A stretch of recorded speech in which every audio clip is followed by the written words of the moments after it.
અમદાવાદ જિલ્લાના ધોળકા નગરપાલિકાના ward number 6માં આવેલ ચુઈફળી વિસ્તારમાં મપારાવાડ મસ્જિદથી આશિયાના સોસાયટી તરફના રોડ પર વહેતી ખુલ્લી ગટરના પાણીથી ગંદકી ફેલાય છે. દુર્ગંધને કારણે લોકો પરેશાન છે. રોગચાળાની ભીતિ છે.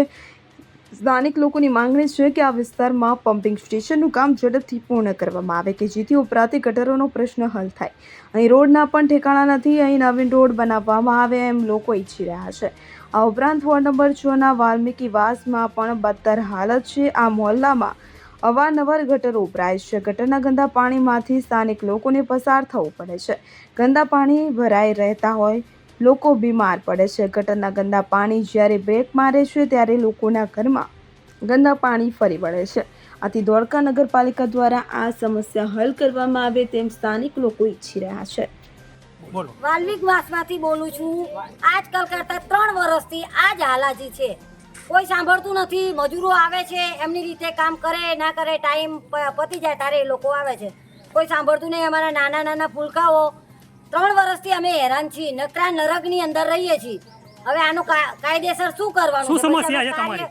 કાર્યવાહી અમે કરી શકીએ છીએ. તમારી સમસ્યા શું છે? અમારી સમસ્યા કે છોકરા માંદા પડે, ગટરો સાફ કરતા નથી, કે અમારા આંગણા ચોખ્ખા રહેતા નથી. અમારે જવું ક્યાં? ના ઘરમાં રહી શકીએ ના બહાર રહી શકીએ. અમારે જવું ક્યાં? બરોબર. એટલે અમારે નિર્ણય લેવો છે કે અમારો આનો ઉકેલ લાવવો જોઈએ. બોલો. ધોળકા વોર્ડ નંબર 6 ચુઈફળી મસ્જિદને લકી ગેરેજવાળા જે ગટરની લાઈન છે આશિયાના સોસાયટીની, એ બિલકુલ ઓપન ગટર છે અને અહીં આગળ પાણી ખૂબ જ ગંદુ નીકળે છે. અને આ પમ્પિંગ સ્ટેશનથી જો ચાલુ થઈ જાય તો આ બધી મુશ્કેલી હલ થઈ જવી છે.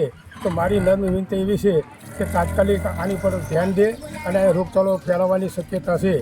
બરાબર. ઇદ્રીસ શેખ સાથે સીન 24 ન્યૂઝ ધોળકા. હવે જુઓ દેશ દુનિયાની તમામ ખબરો તમારી આંગળીના ટેરવે. ઉઠાવો મોબાઈલ અને ગૂગલ પ્લે સ્ટોર પરથી ડાઉનલોડ કરો અમારી CN24 ન્યૂઝ મોબાઈલ એપ.